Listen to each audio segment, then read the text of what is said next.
Hello guys, मेरे और एक मिनी शॉर्ट वीडियो में आप सभी लोगों का स्वागत है। आज मैं रात में बना रही हूँ हार्दिक के लिए चिकन पकौड़ा। वो वैसे चिकन बिल्कुल भी नहीं खाता, लेकिन अगर चिकन पकौड़ा बना के दो कॉर्नफ्लोर वगैरह डाल के, वो आराम से खा लेता है। तो उसी की मैं प्रिपरेशन कर रही हूँ चिकन।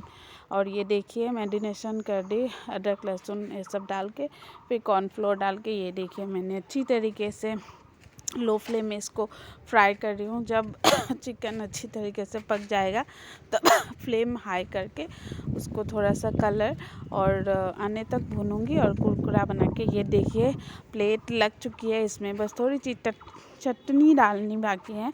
प्याज के साथ मैंने इसको सजा दी है और ये देखिए पुदीना धनिया करी पत्ता की चटनी के साथ ये मेरी रेडी है टेस्टी वाली चिकन पकौड़ा। तो एंजॉय। आज के लिए टाटा।